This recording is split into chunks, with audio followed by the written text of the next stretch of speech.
Hello and welcome to GFC Weekly for anything and everything to do with the Geelong Football Club. We have something very special for you today. 2012, the year that was. We'll go over the jubilant highs and heartbreaking lows from the 2012 campaign. Let's take a look. The year began with Joel Selwood being appointed captain of the club, with Jimmy Bartell as his vice. What we're looking forward to do this year, and it's just good to get back, obviously. The stage was set for round 1 against Fremantle at Patterson Stadium, with many believing this could be the year Geelong finally went back-to-back. Geelong's 15th pick from the 2010 National Draft, Billy Smets, was to make his debut, accompanied by mature age recruit Oren Stevenson. Fast hands, the pot on his favourite left side, got it! Back within a point, the Cats. The Cats came agonisingly close in the West, eventually going down by 4 points. The match was further soured by a level 4 striking offence to Matthew Scarlett in what was to be his last ever season, after taking care of serial pest Hayden Ballantyne. Attention quickly turned to the following week's game against arch-rival Hawthorn, where the clubs were to meet on a Monday to remember. The ball to the pocket, was that Tommy?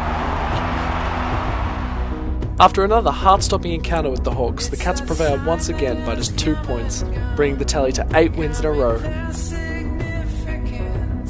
George Holland-Smith made his debut in round 3, with the Cats keen to keep their winning ways against the Roos. However, Geelong looked second best from the first bounce, eventually going down by 17 points.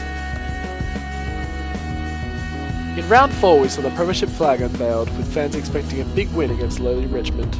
Young Jesse Stringer made his debut as Geelong pulled together an unconvincing 10-point win over the Tigers to go 2 from 2 for the year. Round 5 saw the Cats put on a masterclass in the wet, keeping the Lions goalless for almost 3 quarters. Tom Hawkins was a standout in the 38-point win at the Gabba, booting 6 goals. The win saw Geelong break into the 8 for the first time. Hawkins straight through Hudson's hands. There's the class gap. In round 6, the Cats got the job done nicely against Melbourne, winning by 43 points at Simmons Stadium. Here's Mackie, outside 50 when he kicks, sends it home, sends it strong. That was the start of a disappointing couple of weeks for the Cats, during which they suffered their only consecutive losses for the year. It began with a 50-point flogging at Amy Stadium. Duncan breaks a run of 6 for the Crows. Followed by a close defeat at the hands of Collingwood in front of 75,000 fans, Geelong's highest crowd for the year. Solo wants 50 From this point onwards, the Cats would win 11 of the next 14 games, never dropping lower than 7th on the ladder. This began with a win over the Bulldogs at Etihad Stadium, in which Jonathan Simkin made his debut, where the Cats ran out comfortable 20-point winners. Then Johnson kicking forward, West out the bounce of the ball will be important, he made it well. Gee, what a goal by the big guy! In round 10, we saw both Lincoln McCarthy and Jordan Scroder play their first game, as Geelong's first encounter with the league's newest expansion club gave quite a scare.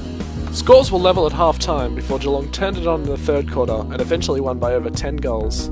The day was soured by Daniel Menzel doing his ACL while playing his comeback game in the VFL.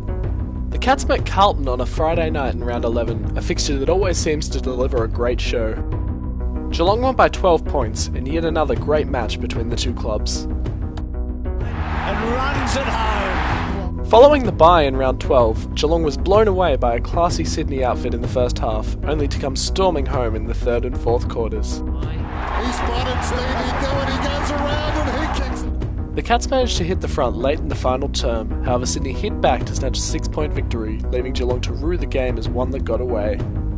Jordan Murdoch made his debut in round 14, as just 13,000 fans turned up to see Geelong take on Port Adelaide, the lowest crowd at a Cats game for the season. It didn't worry a clinical Geelong outfit, who won the game by a comfortable 38 points. In round 15, the Cats were pushed right to the very end by Gold Coast, doing just enough to eventually win by 14 points. Round 16 saw Jackson Sheringham and Josh Walker play their first games, as Geelong once again lost to Collingwood at the MCG. Geelong next faced Essendon and pulled off their biggest win of the season. The final margin was a whopping 67 points, which left the Cats full of confidence for the remaining 6 games. Rob's got the pace, gets the bounce, that's a team goal! Supporters weren't sure what to expect at Simmons Stadium in round 18, as the Cats came up against an Adelaide outfit who had earlier in the season thumped them by 50 points. They go now, long one, opportunity for Stokes, it's Christensen with a goal! Steve Johnson had to be substituted out of the game just 5 minutes in, which made Geelong's 27-point win all the more impressive. Geelong's clash with Hawthorn in round 19 will live long in the memory of all who witnessed it. Despite leading by 51 points during the second quarter, the Cats were pushed all the way by a gallant Hawthorn outfit. Oh, wonderful Spence. Charged down the hand pass from Birchall. Goes to Hawkins. And Hawkins has snapped a goal. He's got 5. The Hawks lead by 2 points. Hawthorn seemed to have snatched the win late in the final term, as they led the Cats by 2 goals with just 5 minutes to go. Tom Hawkins, however, had other ideas. The big man brought the Cats back within a kick with just 3 minutes remaining and sealed a memorable win with a stunning 55-metre goal after the siren. You can go the distance. Well, we want to freshen up here. This for the game then. Kick is on the way. Siren's gone. They've done it again. They've done it again, the Cats. How about that? The Cat is still on the back. Magnificent.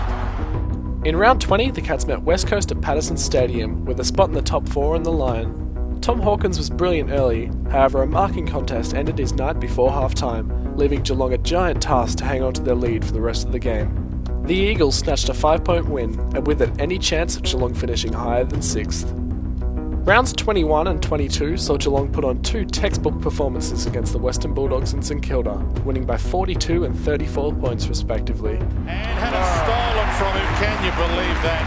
Geelong's final game of the home and away season was against the eventual premiers, Sydney, at Simonds Stadium. Despite the Swans going into the match as heavy favourites, Geelong finished the season on a high, winning by 34 points. Geelong went into their 6th consecutive final series with great momentum, ambitious of achieving back-to-back premierships against all odds.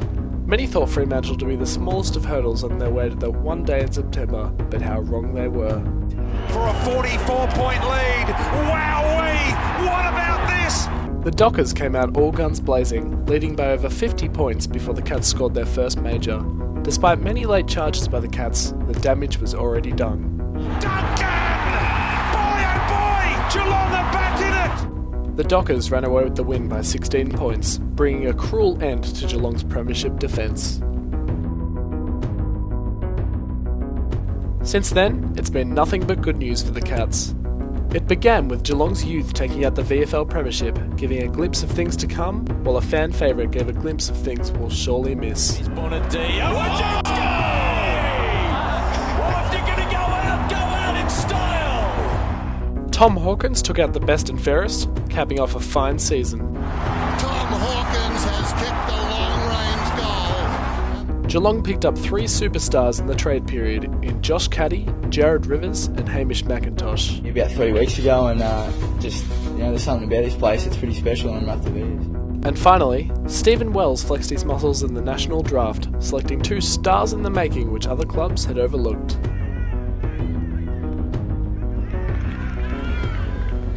Well, there you have it. 2012, the year that was.